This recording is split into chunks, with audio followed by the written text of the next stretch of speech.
Weekly Wrestling Review with your hosts, Hal, Jack, and Chaz.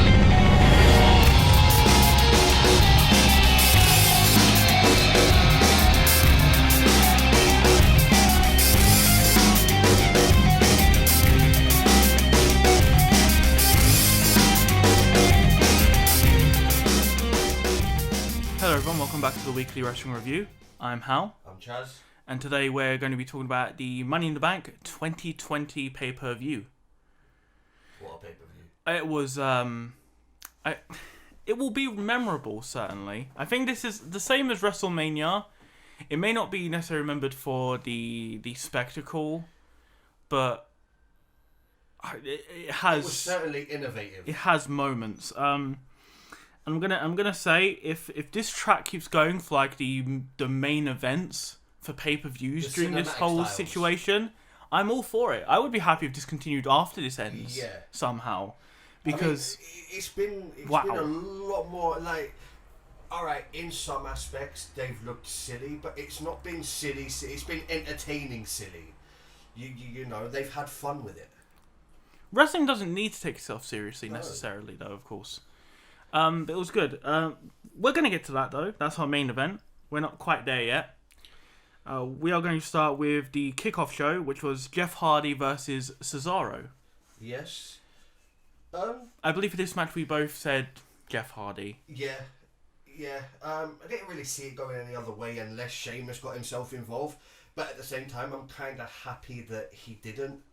I thought he might have done after they did bring up the fact that the reason Cesaro was facing him was because of his old teammate being Sheamus in the bar. It's like, is he going to appear now that you've said that? But no, it was pretty straightforward. Said that. We said that before, during the predictions, because it seemed obvious. Yeah, more of than course. Anything. But at the same time, I felt like it was a decent match for a pre-show. Yeah, no, it was a decent match. I think Hardy still looks good. Yeah. Last run in WWE. I mean, there's potential there. Yeah. You know, I'm looking forward to seeing the feud with Sheamus develop now. Oh yeah, definitely. Obviously, I'm happy that they didn't have Sheamus interfere in the match. I wouldn't have been too salty if they had Sheamus attack Jeff Hardy after the match, but I thought like, for a Jeff Hardy return in the ring, I felt like giving him the full run and a clean win, I felt like that was just a good moment for his return. I agree. You know, like, you don't just want him to come back and they're having the match and then just get obliterated by Sheamus to set up a match that he could potentially lose. You know, because I know Sheamus has been on the whole squashing random people as of late. Yeah. But I feel like they want to do something big with Sheamus. Hopefully.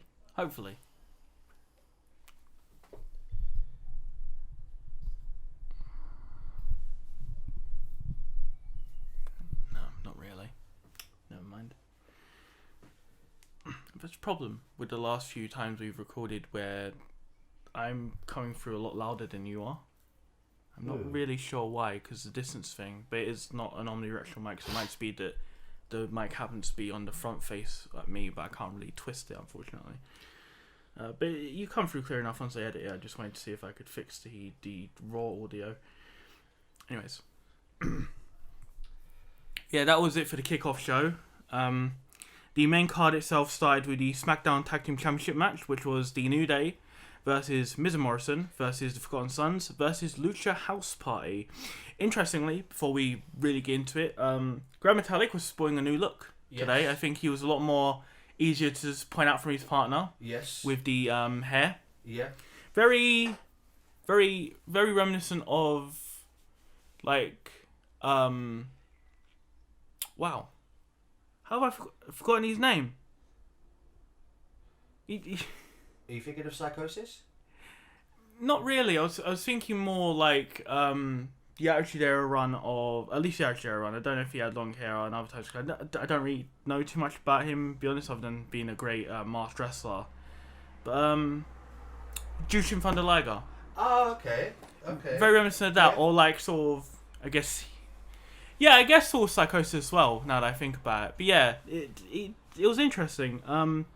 Speaking of Metallic, I thought you performed well. I think a lot of the teams performed well in this match. Yeah, For the most part. it was a solid 4-way tag match. Yeah. You know, it had spots where Miz and Morrison set back and let other people in the ring until they took advantage. Metallic and Dorado. Lynch Dorado, yeah. Metallic and Dorado, they did a lot of cool high flying moves. Forgotten Sons, they look incredibly dominant. Jackson Riker eventually got himself ejected from ringside. Yeah, I thought if any team looked weak in this match, I thought the tag team champions probably looked the weakest. Which is interesting. Yeah, considering they got the victory in the end. Yeah, It wasn't too surprising for me, but you know, I kind of like the fact that they were the champions. They didn't dominate the match and then get the win. The other teams, it wasn't a tag match where you thought, right, New Day have definitely won this. There were spots where you thought any team could win this match. And it kind of felt like they just survived just because they happened to get Lucha House Party just after having taken out both of the other two teams in the match. Exactly. I mean, Lucha House Party, I was incredibly impressed with. I was probably more impressed with them than any other team on the night. They've been booked really well for the past little while. I don't know whether that's down to the situation that we're in and we're only working with a few, but they're definitely taking advantage of the opportunity they're given because they are showing some great technical ability. They're showing great high flying ability. They're even showing off mic skills. They've been talking in recent times as well. Which is certainly interesting. Exactly, because if anything, you don't really get many luchador wrestlers in a talking capacity. I mean, we've had Rey Mysterio, don't get me wrong, but other than that, there hasn't really been many luchadors that actually come out and speak. No. You know, I always thought it was a language barrier, but clearly both these guys speak English. You know, other than Rey Mysterio, I can't. The brief time Kalisto was allowed to talk before he had that one very memorable backstage interview. Yeah. other than those two, I can't really think of anyone who's really talked. Other than that, I can't think of anyone who's really talked. Yeah.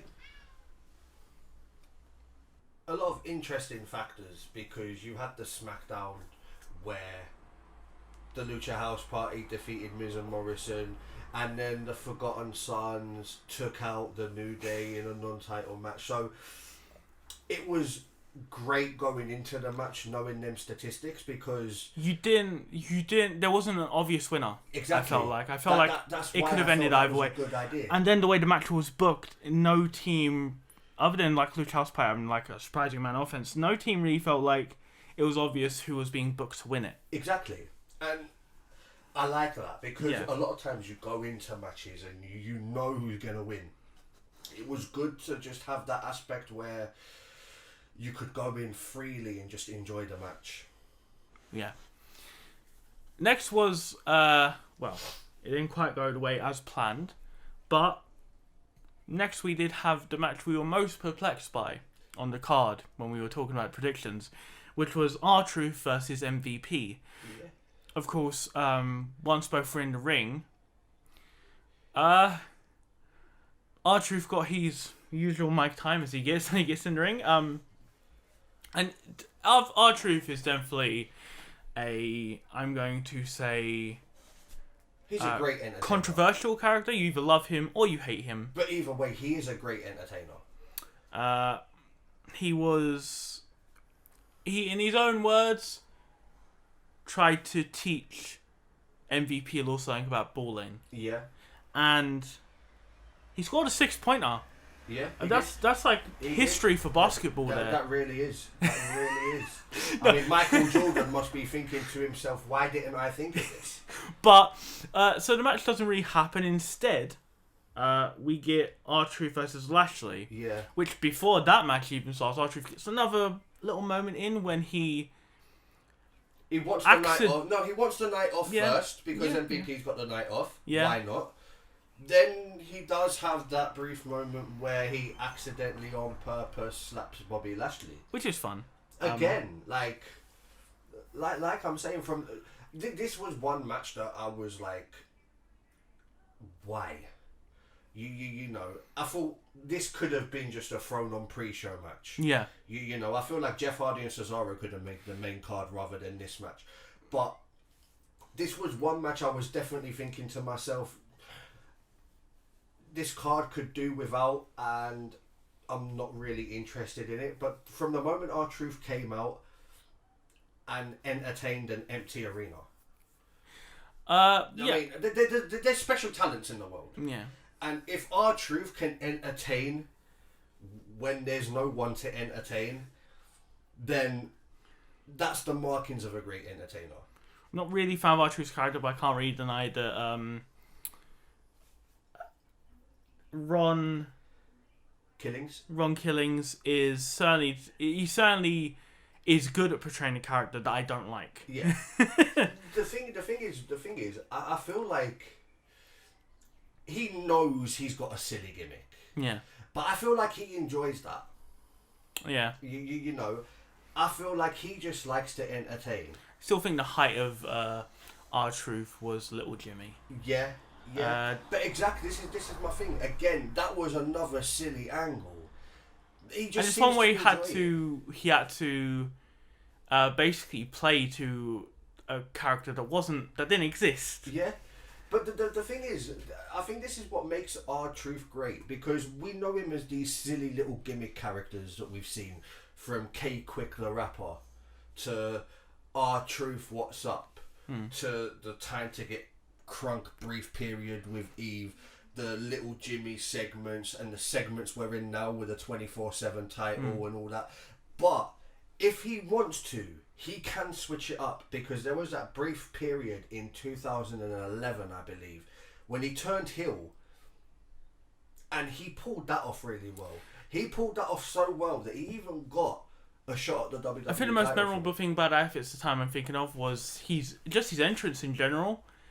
Because I remember it was kind of a weird thing, and this is another love you hate it thing, but it was his entrance became just him saying the truth shall set you free, and then nothing, no theme, and he just walked. Yeah, and that's like pure heel heat, because he's not even bothered. Yeah, with having fun.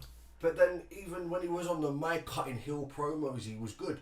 So yeah, even though at first, before the whole pay-per-view, I was skeptical about this match, there was no doubt when it actually took to it, I did enjoy it. When the actual match itself got underway, though, Bobby Lashley didn't spend too much time with R-Truth. No, he didn't. I don't... I mean, I think we both, obviously this match didn't even happen the way it was supposed to, so we both got this wrong. So it's 1-0 so far. Yeah. Next we had the SmackDown Women's Championship match. I think we both expected Bayley to win this one. Yeah. And sure enough, now Bayley's heel in-ring work is pretty good. It reminds me of the better parts of the cocky, very loud heels, like Michelle McCool. But, you know, she's doing really well with it. I think she's found a good way to be cocky and to be frustrating without actually being, like, annoying. Yeah. Like, you aren't annoyed when you see her. No, she's working the heel really well. She and Sasha still look okay. Do you know, this whole night, like, I was kind of looking forward to this match. Yeah. The only problem I had was I thought it was a bit of a flat match. Yeah, I think of all the matches on the card, I think this was the one that was the disappointing one. Not that there weren't good moments in it, but just because, honestly, I would have liked more offense from Tamina. I would have liked that. But, do you know, we've seen the SmackDowns leading up to this, and we've seen how dominant Tamina has been, especially over Bailey and Banks. Yeah. All right, you can say she's had bits of help from Lacey Evans at times, but that's only even in the scorecard because it's always been 2-on-1. Lacey Evans just evens the playing field. Now, the problem I had with this was you've built Tamina up to be this mean face type of like she's coming in to destroy Bailey. Now they cut that awful video, and I don't know if you'd have seen it. They did this whole Tamina video package of Tamina acting kind of like how Bailey used to act. Now, fun fact, actually, if this is what I'm thinking of, this was actually something Tamina made herself. Oh, well, This time she made herself, and the Mina with Tamina video. She'd been attempting to get WWE to push it for a while. Oh, well, I can see why WWE were a bit skeptical of it then. Because, now, it's not that I don't think Tamina can pull it off, but it's more to do with the fact that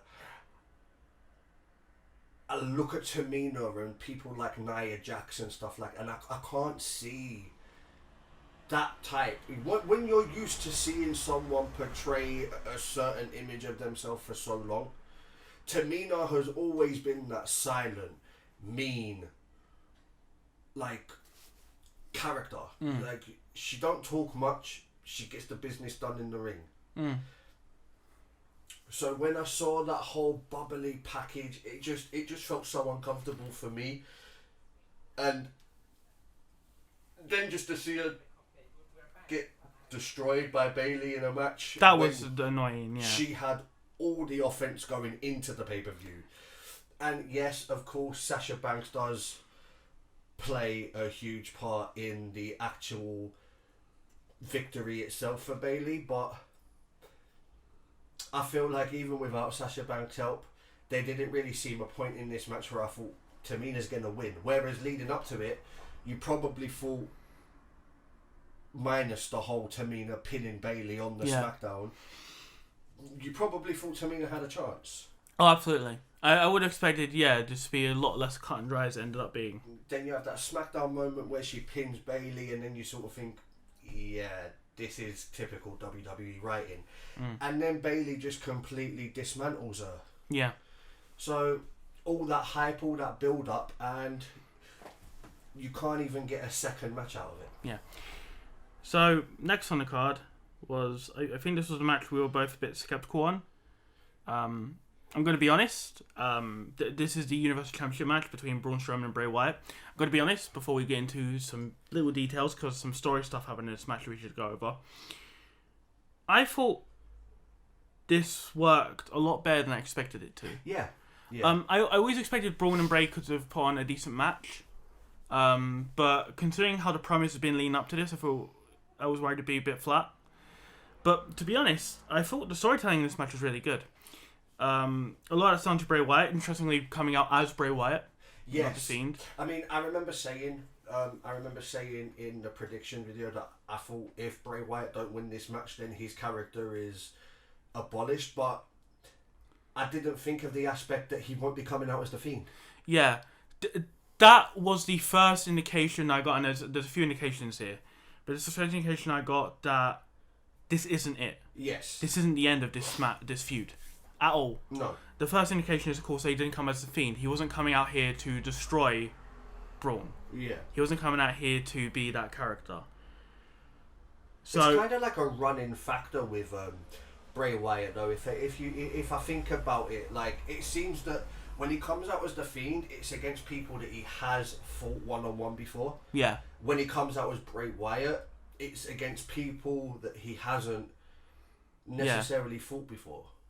So I kind of like that aspect of the character. I want to say Bray Wyatt's cheery child presenter character is fantastic. Him stepping up onto the steps and then looking back at the commentators and going, "You're doing a great job no matter what anybody says," is one of the best things I've heard. It was fantastic. Also, yeah, so Strowman dominates a lot of this match in terms of the wrestling. There is obviously that one moment where Wyatt starts to get defensive. He even gets Sister Abigail, which Braun doesn't pin from. He kicks out of the pin. Yeah. There's also the puppet appearance. Oh yeah, the puppet appearance for sure. I think I think the most interesting part of the match though came towards the end. When Strowman's outside ring and he's on the ground for a little bit, and then suddenly he rises up and he's got the black sheep mask on. He's sheep mask from being part of the Wyatt family. Bray goes into a full Wyatt family mode. Yeah. And he's trying to like assure him that everything will be alright this time, and they hug in the ring. The puppets are celebrating. Yeah, it all looks good. It looks like we've got Braun and Bray back together. But Braun was playing a good risky hand there. Yeah. And he just used it to basically win the match from there. And the match ends on Bray giving him the coldest. If looks could kill, yeah, then Braun would be dead. So it's going to be very interesting to see what happens leading up to presumably just next month. Yeah, I assume. Backlash. It'll be interesting to see what the build-up's like to this now. Yes. I think Bray's going to be a lot less nice. Yeah. And presumably their next match will not be... Braun's next match will not be with friendly, sweater-wearing Bray Wyatt. No. Which I am very excited for. This has made me feel a lot better about this entire feud. Yeah. I mean, there's so much more that you can get from the promos now. Yeah. I think they'll play... We'll see where it goes in this coming month, but this could actually make what we felt were the slower, kind of flatter promos worth it. Yeah. In the end, which is great. I think we both expect Strowman to win this match, I believe? I can't actually remember. I know I wanted Bray Wyatt to win. I think I might have actually chosen Bray Wyatt to win. Definitely have to look back on that one, but I'm pretty sure I did actually choose Bray Wyatt to win this one. Yeah. I will put a little score thing at the end just to check who the winner is for it. We're doing it mostly for fun anyway, so I'm not too bothered about remembering which is which. Next, we had our other World Championship match with the WWE title on the line with Drew McIntyre versus Seth Rollins. Yes. This, I thought this was a good match. Yeah, I mean, I did expect more from it, but at the same time, it still was a very good, solid match. Yeah. I think currently McIntyre is at his peak. This is the best I've seen from Drew. In total, like even when he was a bit more free during his days on the Indies and in Impact as Drew Galloway, yeah, I believe was his altered ring name. This is some of the best work he's done. Yeah, I mean, I feel like even he seems more comfortable on the mic as well. Oh, absolutely! I really like his persona. I think he's one of the few that do have at least a degree of faith from creative. I don't know if he necessarily makes his own promos, probably not.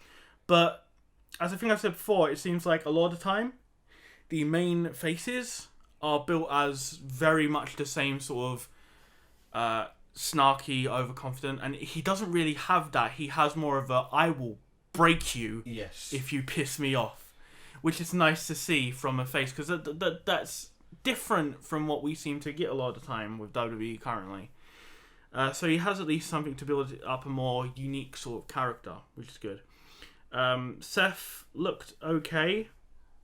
Now, although they could have done more, I don't want a third match. No. I think it's time to move on from this. Yeah. Yeah.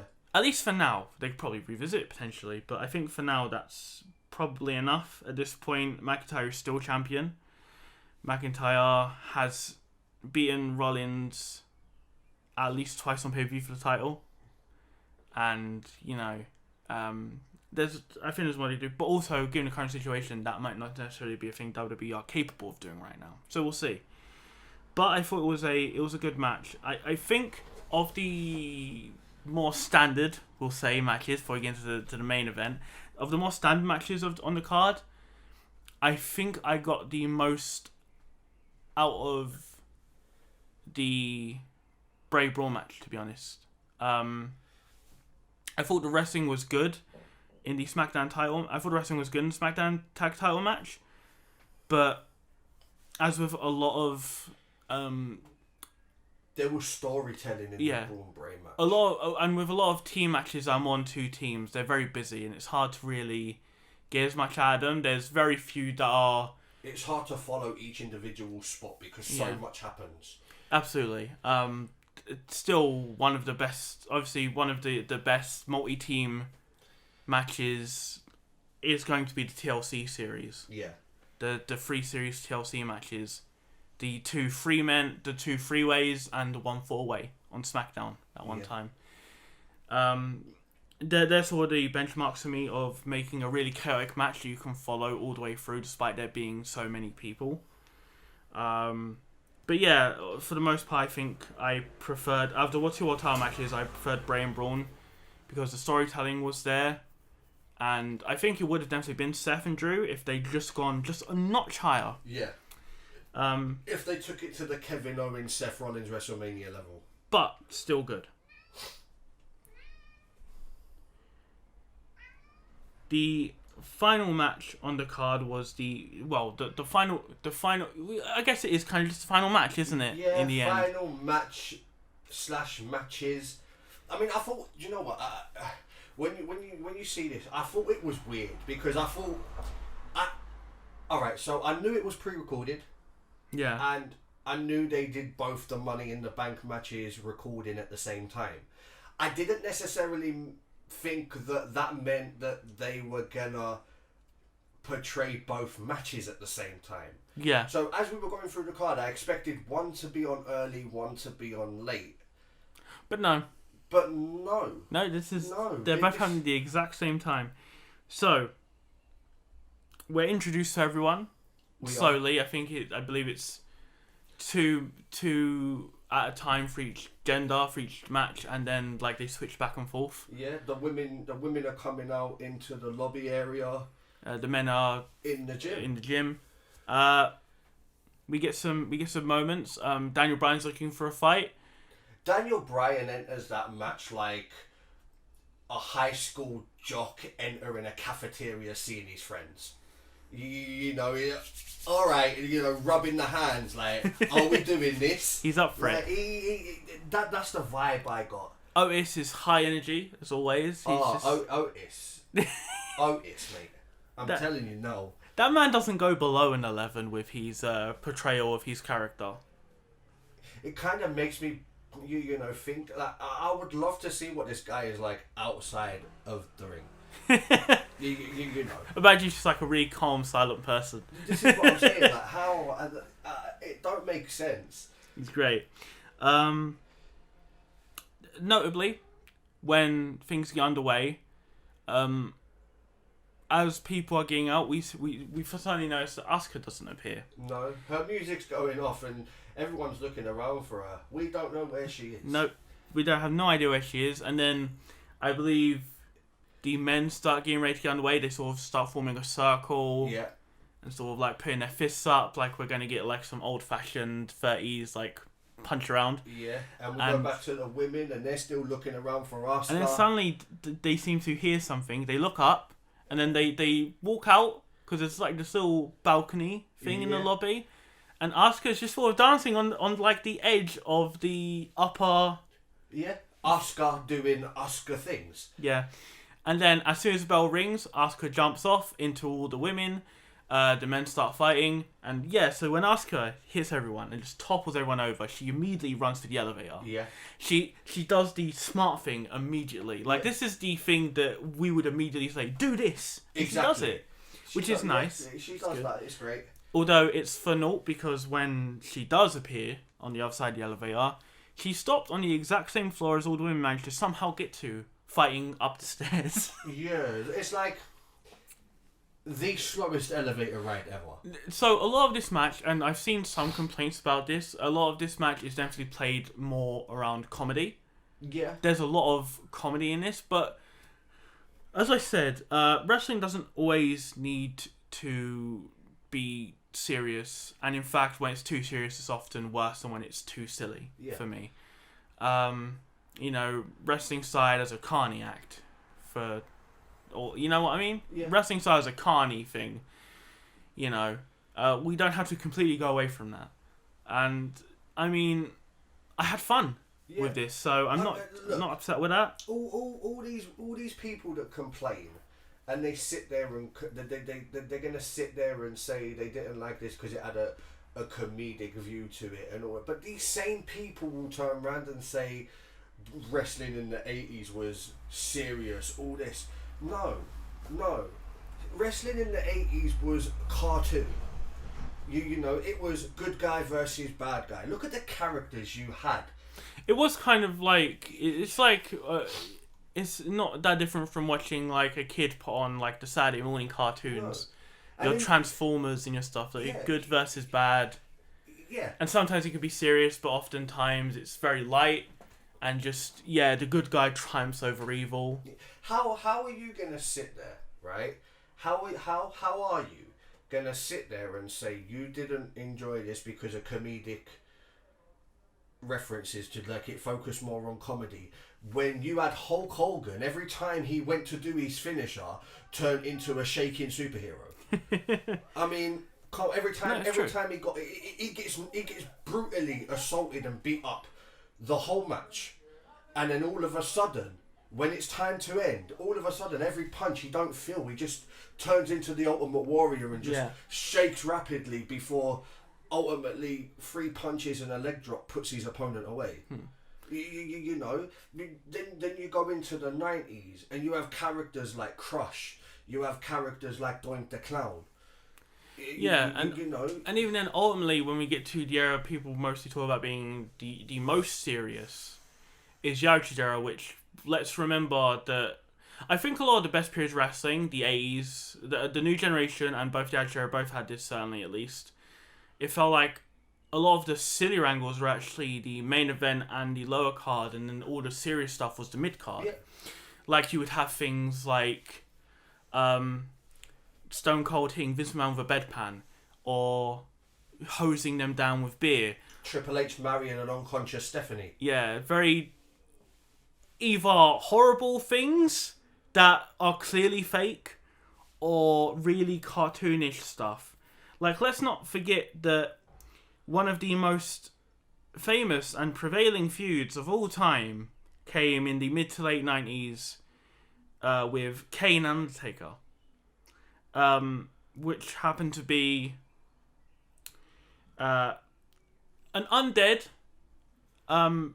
Undertaker and his brother, who is a repackaged dentist, who burned with his family in a fire, and but he's here now. He's fine, and you know his face is fully dismembered, like, and then he took off his mask. Yeah, and there isn't like, a scratch on all it. of it's silly. All of it's silly. Like some of it's like the Yakuza was really dark, but it was still either dark humor or just took it too far, sort of like grotesque shit. Yeah, so there's always been silly. Always been the silly comedic value. You just saw it more serious because of the way it was portrayed. Yeah. I mean, let's not forget Stone Cold bathed Vince McMahon, The Rock, and Shane McMahon in beer. Yeah. He poured cement in Vince McMahon's car. You know, I'm pretty sure there was he dumped a lot of manure in the offices. Yeah. You know, all different things like so. There's always been the silly comedic value, like. Ultimately, as well, like I thought this was a good way to send off the night. Yeah. Because we just had a really strong, intense match with Rollins and McIntyre. We just had like the next step in what's probably going to be quite an intense, dark thing, as it often is with Bray Wyatt. Although tinged with comedy, because Bray Wyatt's good at that with his current gimmick. sort of thing. Like, those were both two pretty intense main events. So to end it up, two intense title matches, which would be main events on any other night, to end it up then with something really silly, so you can kind of leave the show with a bit of a smile. Yeah. And just sort of like, that was fun. And it was memorable as well. Yeah, and I think that You're was gonna what I remember wanted. this match for a long time. But ultimately, people have their opinions. But let's talk about the match a bit more, because there were certainly some moments to talk about. First of all, let's talk about some of the cameos. Yes. This is the first time I've seen Brother Love. Probably since the gimmick Battle Royal in WrestleMania 17. I seem to distinctly remember he might have appeared in the mid-2000s randomly at some point. I have like this weird recollection of that. Possibly. But yeah, no, this guy hasn't been a mainstay since he was... Who was he the original manager of?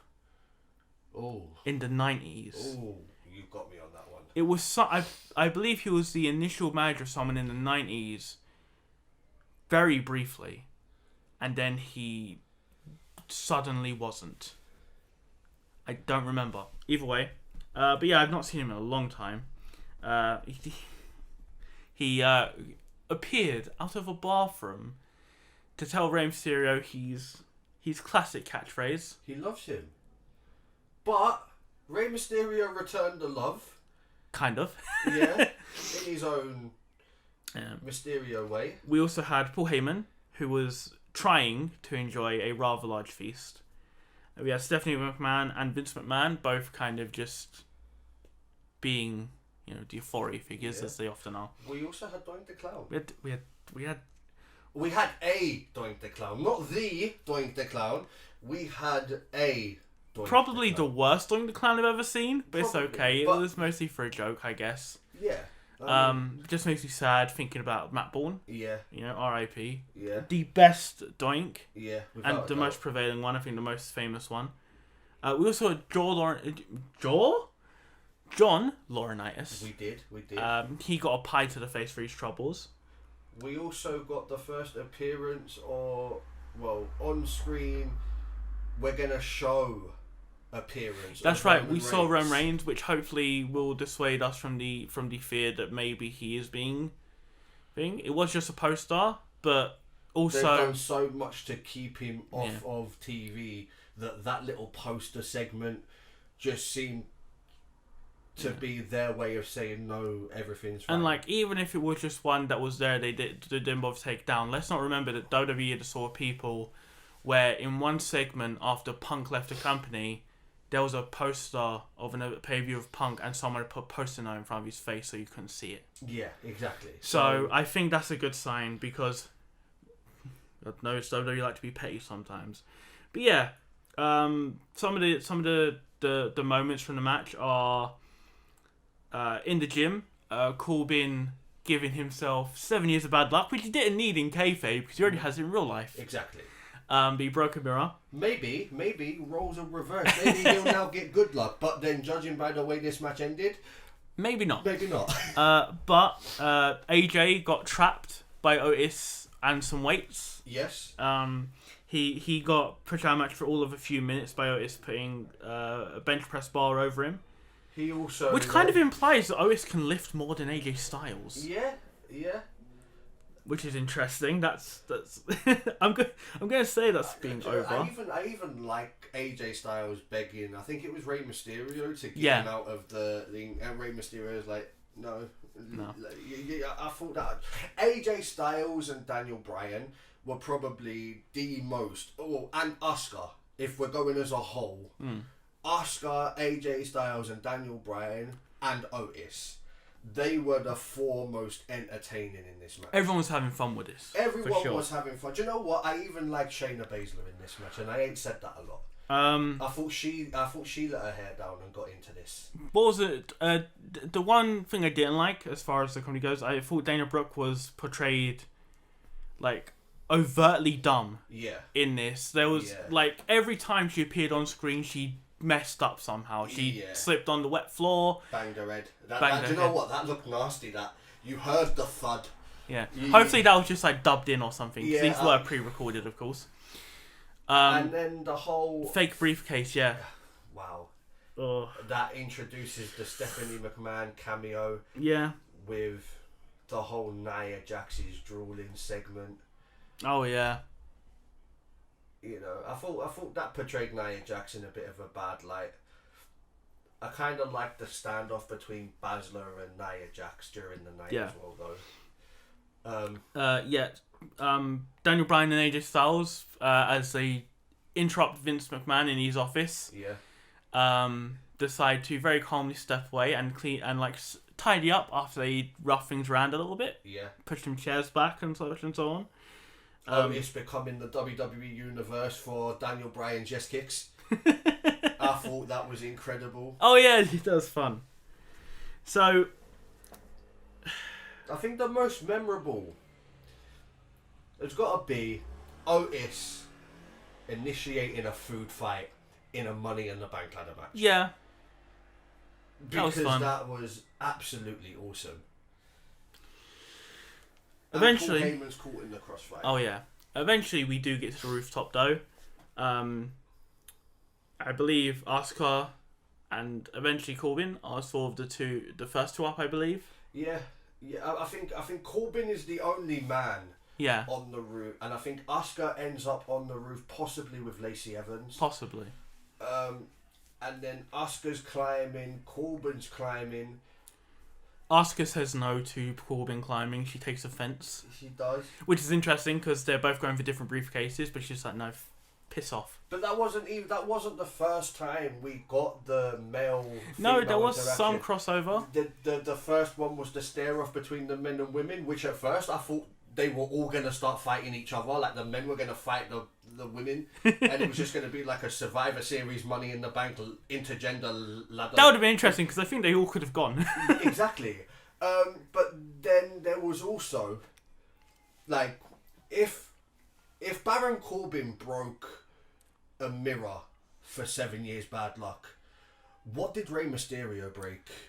Because he got brother love. Yeah. He got choked out by Shayna Baszler. Oh, we're gonna get to that moment now. Let's talk about casual murder. Yes. Casual kayfabe murder. Casual kayfabe murder. Baron Corbin murdered two men on that night. It was a double homicide. He killed two men on that night. What I loved about this was the legitimate fear factor from Twitter. It blew up. Everyone is talking like, oh my god, Corbin has just murdered Rey Mysterio and Aleister Black.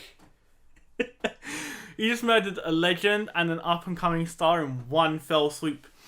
But of course, to the people that did not notice, there was a crash mat strategically placed for this moment on the fake border they created for there the was like rooftop. A roof on the roof. Yeah, they created a fake border sort of thing for with an elevated flooring for the match. So really, they just fell into a crash pad just out of sight of the cameras.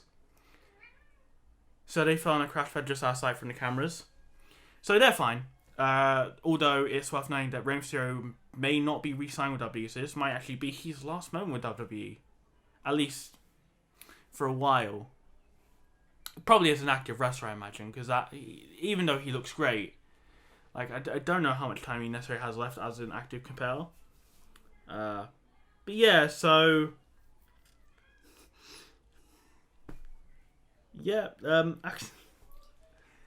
Yeah, so we have double homicide. Yeah, and after pretty much the main thing after that is that Corbin Styles end up.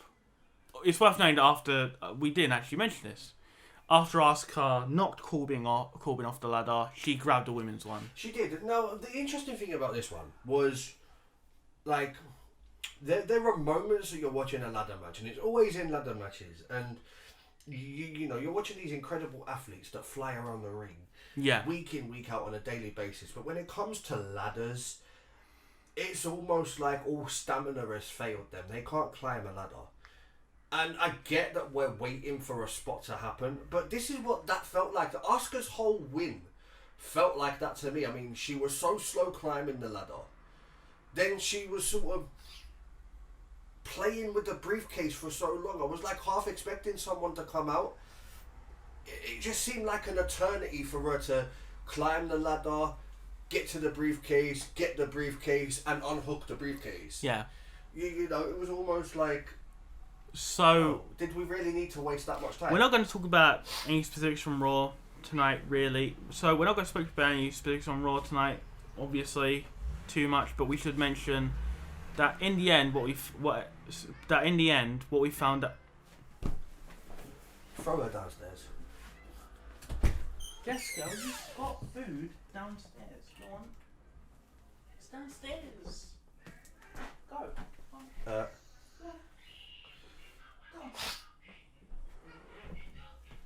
Stay.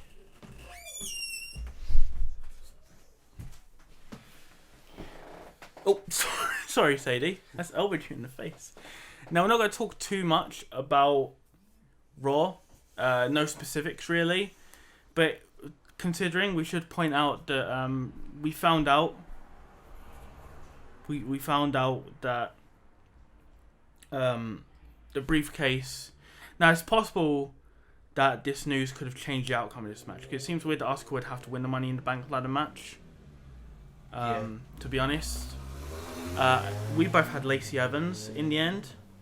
You kind of convinced me on that one, I remember. It seems weird that Asuka would not need to win this match to get a shot at the title. But then we found out on Raw that Becky Lynch is pregnant with her and Seth Rollins' kid, which means she has to go off TV. Yeah. Which means she had to relinquish the title, and we found out the briefcase did not hold a contract, but rather held the title itself. Yeah. Making Asuka the new Raw Women's Champion. This would explain why there was no Raw Women's match tonight, which felt a bit weird because they've done well with pushing both women's titles as much as the two men's titles. And yeah, so Asuka winning, I think, might have been a last-minute decision. Possibly. Based on the news, potentially. But either way, Asuka is now the women's champion as of this. And further news has indicated that Becky Lynch has implied that she's not even really sure if after this is all done, that she'll make an in-ring return. So, if not, that's sad. But we did get a lot of good out of her. We'll see how it goes. The end of the match came after. To get back to lighter topics. Probably the most bizarre ending to a Money in the Bank ladder match, which I also find refreshing because it's different. You know, like a lot of people will look at it and go, really? A lot of people will probably look at who won and go, really? But again, it's all refreshing. Yeah. So Corbin, after killing two fellow superstars. R.I.P. Yeah. After killing two fellow superstars, this will do great for Aleister Black's gimmick of rising up like a corpse from the stage and being like a weird goth creep. This will do wonders for his gimmick. But after that, Corbin climbs. Styles also climbs ladder. We got a spot earlier where Otis attempted to climb ladder and had to step back onto ladder to fix the step he broke trying to get onto it. Yeah. But I mean, that kind of happens when you sort of like forcefully attack the ladder with your foot. he more kicked it than stepped on it. He stomped on the ladder rather than like attempted to climb it. Which I assume that must have been a moment where like it's weird where it's pre-recorded. They could have done something like more thing with it, but I imagine that's just he can climb the ladder if he's careful. I like how they portrayed the fact that he's absolutely petrified of heights. Yeah. He's looking at the ladder scared, walking around, trying to work out how he's going to do it, and then he tries to get on the ladder and breaks it. So, of course, this puts in our mind that there's no way he's winning this match. He's a non-entity in this match, unless he can figure out some ingenious way of winning. He doesn't quite do that, but... WWE found an ingenious way of him winning. So, Corbin and Styles are on top of the ladder. They're fighting with the briefcase. They both unhook it. They're both still fighting. Elias appears out of nowhere, returning and giving Corbin his due with a chair shot to the back. Corbin falls, and just as you think, oh, well, Styles has won. I guess we were right about this one. We sort of, I think you decided that Styles would probably win after our talk, and I ended up going out on a limb and saying Corbin. Ironically, both our picks ended up at the top of the ladder at the end of this match. Yeah, ironically, that happened. But there's like, well, Charlie won this one, and then Styles... Butterfingers. He lets go of the briefcase, we'll say. and conveniently falls into the outstretched hands of Otis. Who celebrates as Otis does. And yeah, it's one Money in the Bank. What a push. It could not have happened to a happier guy.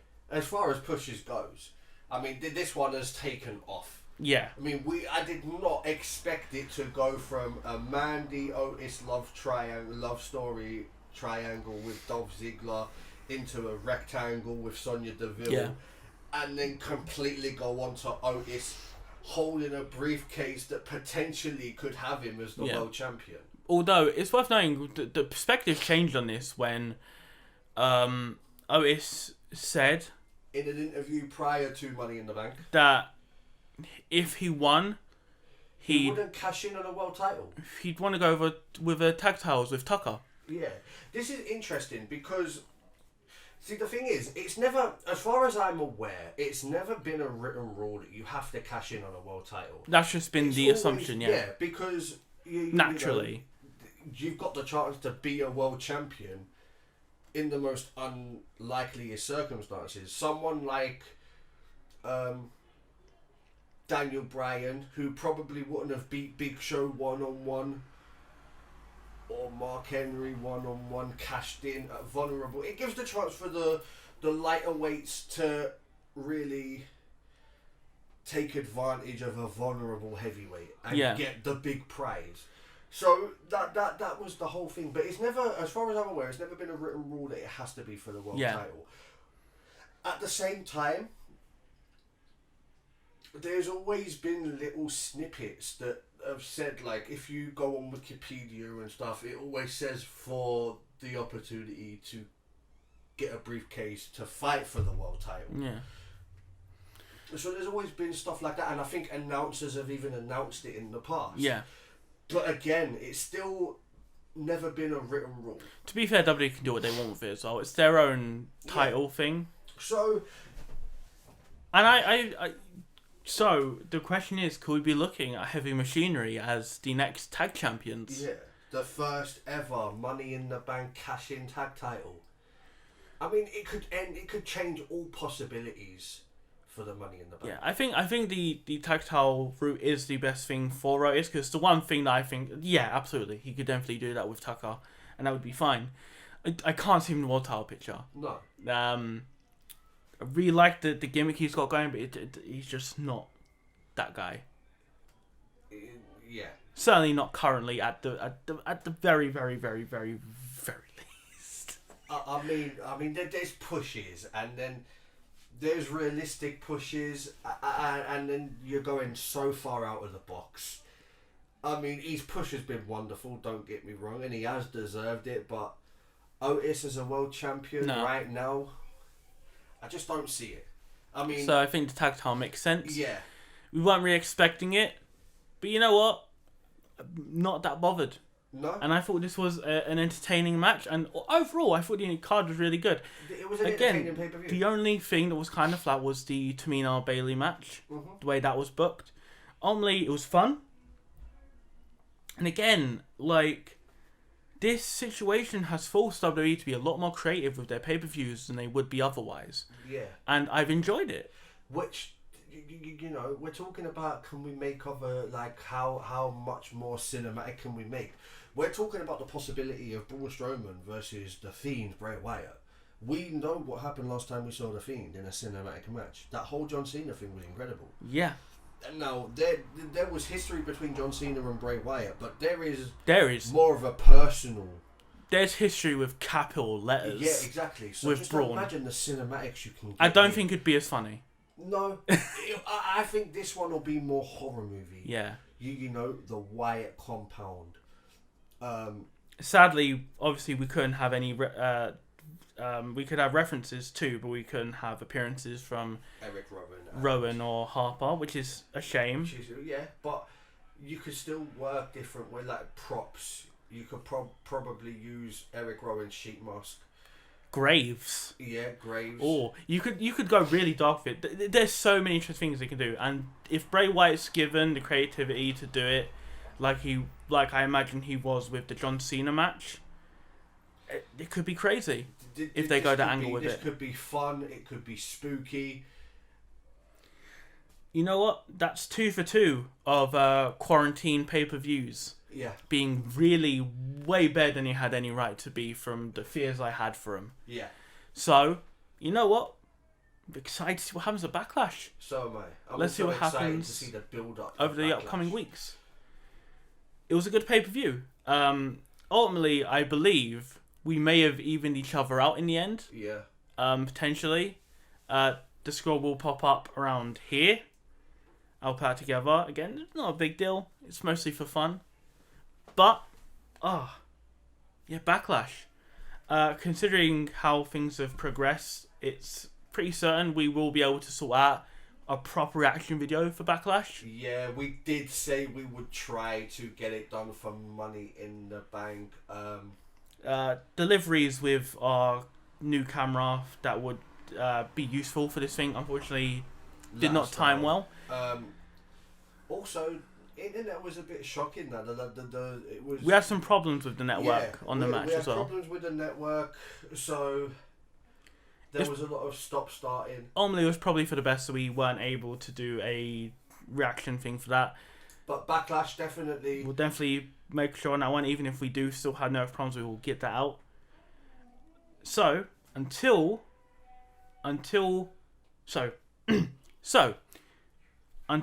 our review of the first week leading up to Backlash, I've been Hal, I've been Chaz. and we shall see you next time.